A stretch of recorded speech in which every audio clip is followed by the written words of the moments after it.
네, 사랑하고 축복합니다. 이제 예수님께서 드디어 십자가에 못 박히시기 전에 사람들에게 붙잡힘 당하여서 신문 당한 내용에 대해서 보려고 합니다.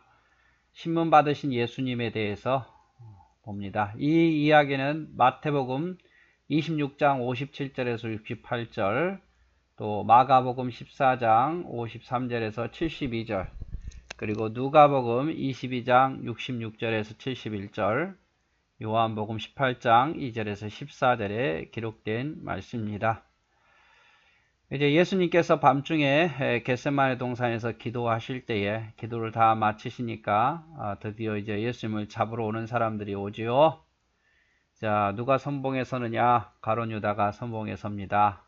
제사장이 이번엔 이 제사장을 호위하는 호위 무사들과 함께 예수님을 잡으러 오는데 몽둥이, 칼 이런 걸 가지고 오지요. 아주 어떻게 보면 나쁜 강도짓을 하는 그런 사람들, 그런 사람 잡으러 오듯이 몽둥이와 칼 같은 걸 가지고 횃불을 들고 가룟 유다와 제사장 호위하는 군병들이 예수님을 잡으러 겟세마네 동산에 올라옵니다.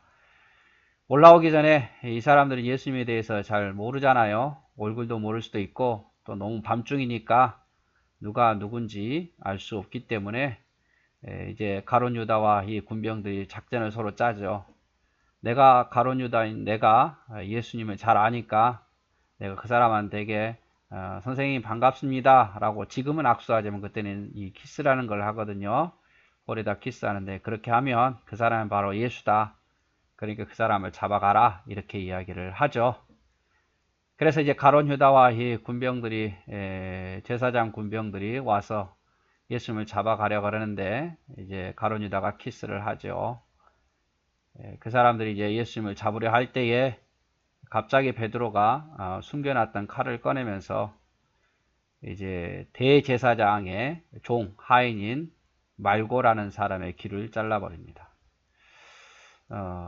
말고, 말고기 할 때 그 말고의 귀를 숨겨놨던 칼을 가지고 자르죠.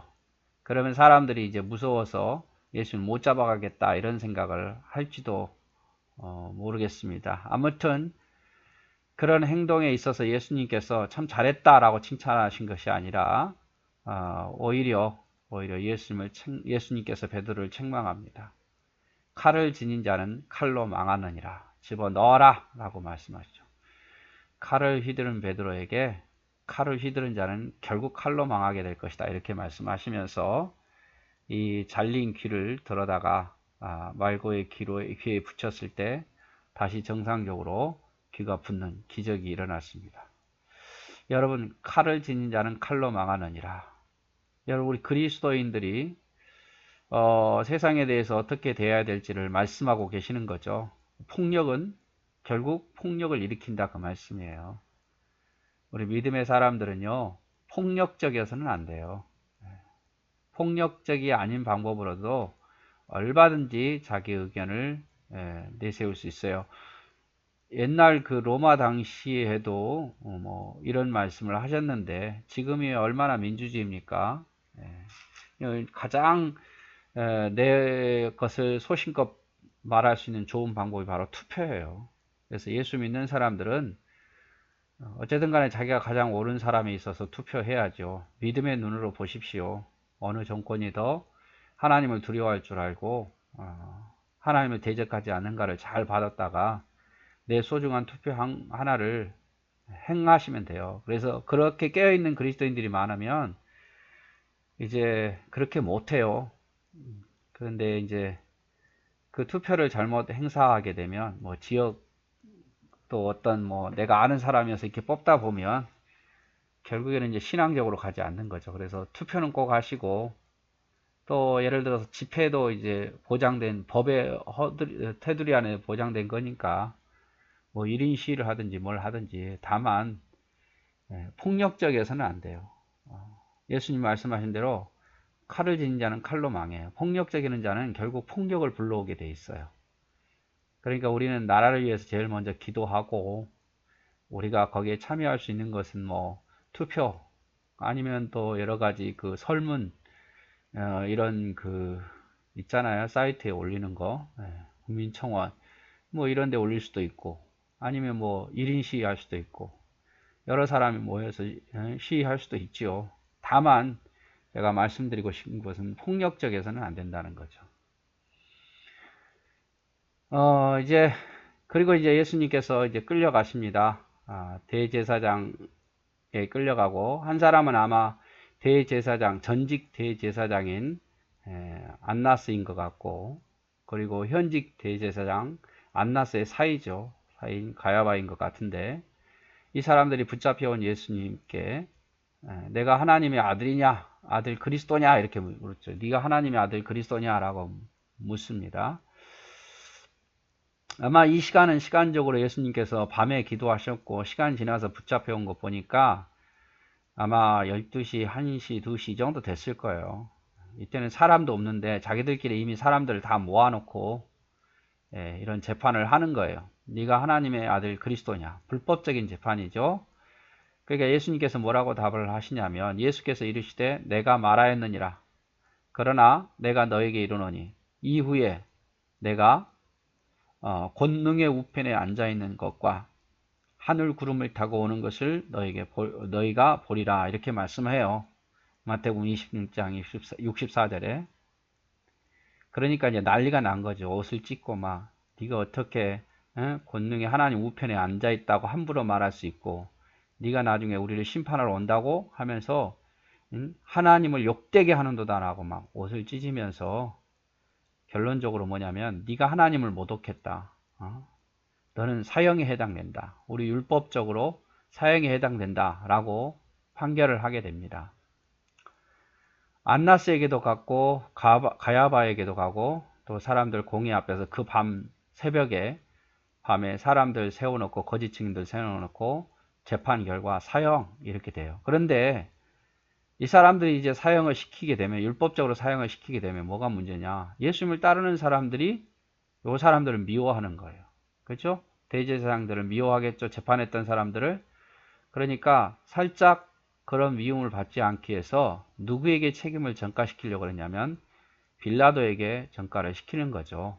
그 당시에 헤롯 왕이 있었고, 또 로마에서 보낸 총독, 이스라엘을 다스리는 총독이 있었는데 그 사람이 빌라도예요. 그 사람이 판결해서 죽게 만들면 우리가 굳이 예수를 죽였다라고 미움받을 필요가 없지 않겠느냐 생각해서 예수님을 끌고 누구에게 가느냐? 빌라도에게 갑니다. 아마 이른 아침이었던 것 같아요. 이른 아침 동이 트기 전에 이제 빌라도에게 데려갑니다. 유대 총독 빌라도에게 데려가요. 그래서 이 사람이 이제 판결해서 죽이도록 유도하는 거죠. 그래서 빌라도가 이제 아마 새벽 아침 동 막 떴던지 아니면 트기 전이었던지 억지로 일어나서 이제 재판을 하는데, 빌라도가 이제 예수님께 묻죠. 네가 정말 유대인의 왕이냐? 네가 정말 유대인의 왕이냐? 이렇게 물어요. 그래서 예수님께서 나는 너희가 말한 이 세상의 왕이 아니다. 나는 하늘의 왕, 만왕의 왕이다. 이렇게 말씀을 하십니다. 그래서 이 빌라도가 가만히 보니까 이 예수님께서 특별히 로마 법에 위배된 건 없어요. 그냥 종교적인 문제고, 유대인들과 예수님 사이에 어떤 종교적인 갈등의 문제지, 종교적으로는 문제가 될 수 있어도 자기가 로마법에는 문제가 접촉이 안 되거든요. 그래서 빌라도가 예수님을 이제 풀어주려고도 노력을 합니다만은 결국에 이제 사람들이 빌라도를 협박하는 거죠. 예수라는 사람을 십자가에 못 박으셔서 만약에 당신이 예수라는 사람을 못 박지 않고 풀어준다면 우리는 로마 황제 가이사에게 고발하겠소.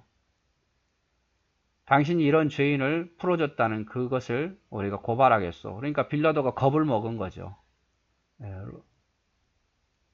유대인들이 집단적으로 이제 로마 황제에게 찾아가서 이런 문제를 이렇게 말하면 자기가 그냥 죄수를 풀어줬다는 그런 명목이 될까봐, 책잡힐까봐, 알았다 그러면 나는 죄가 없다 라고 하면서 예수님을 너희들이 알아서 해라 그러면서 십자가에 못 박아라 그러니 내어줘 버리죠. 죄가 없는 줄 알면서도.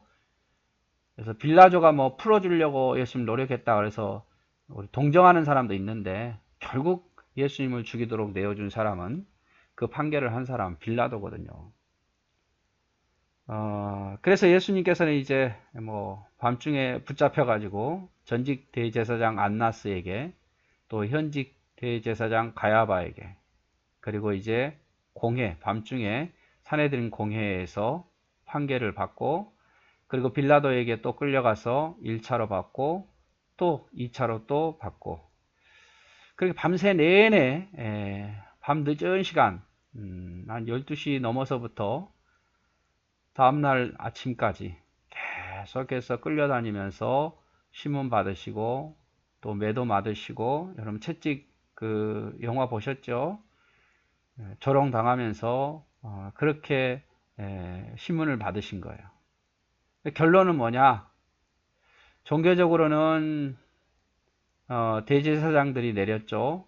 자기가 하나님의 아들이다, 뭐 이렇게 말한 거라든지, 나중에 심판하러 온다, 이런 말에 대해서 신속 모독죄다 해가지고 이 사람은 돌로 쳐서 죽여야 된다, 이렇게 판결을 내리고, 정치적인 재판으로 봤을 때는 로마에 대한 반역이다, 사람들을 선동해서 로마를 대항하려고 한다, 이렇게 내란 반역죄로 결국 예수님께서는 십자가라는 처형, 그런 사형이 언도되게 됩니다.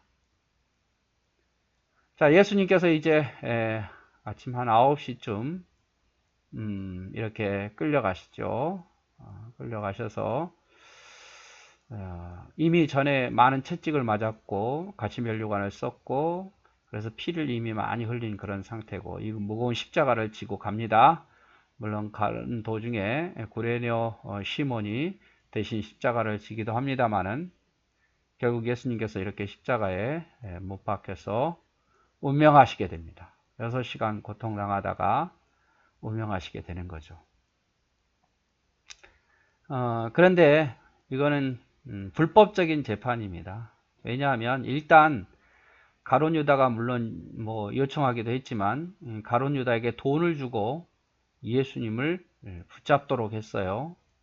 그리고 성경에 보아서 알겠지만 거짓 증인을 세워가지고 예수님을 고발했어요. 그러니까 이 사람들은요, 돈 받고 거짓말을 한 거예요. 예수님이 하지 않는 말들을 했다라고 하면서.